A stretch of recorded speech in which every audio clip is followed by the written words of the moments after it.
Well, back home now, there's been record pre-poll turnout. With 9 days to go until the Victorian state election, Nepean on Melbourne's Mornington Peninsula is one of several Labor seats the Liberals are targeting. Our Victorian political reporter Simon Love has been travelling to the key seats. He joins us from Blairgowrie. Simon, what are voters telling you?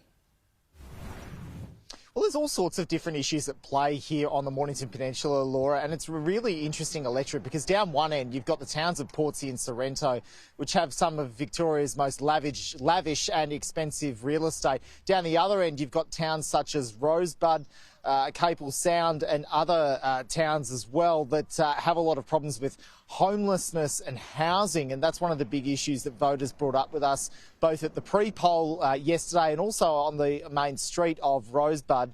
Other issues at play too are around local infrastructure not keeping up with demand, given that a lot of people are keen to come down and live down here by Port Phillip Bay. And another issue too that also came up was also about the government's handling of COVID, given that during the COVID lockdowns, this area is still classified as metropolitan Melbourne and locals wanted it to be deemed as regional Victoria so that essentially they could come under those regional rules. I did ask voters, though, who they thought may win the election at the ballot box.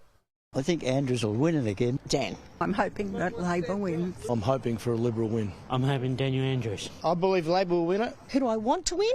Not Dan Andrews. I think it'll be a very, very close election, a lot closer than people think.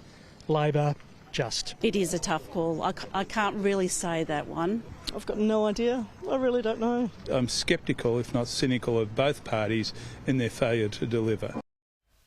So we'll talk about some of the politics in this seat at the moment. So the Liberals are running Sam Groff, the former tennis ace, very close friends with Josh Frydenberg. He moved his family down here to Blairgowrie last year, and he's running for the Liberals to try and snatch back this seat because Labor's Chris Brain won it in 2018. It was seen as something of a surprise given that the Liberals have always hung on to this seat.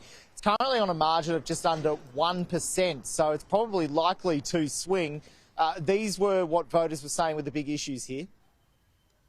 The lack of affordable housing, the lack of affordable transport. Getting the freeway going through. Have a look at the roads. Have a look at the beaches.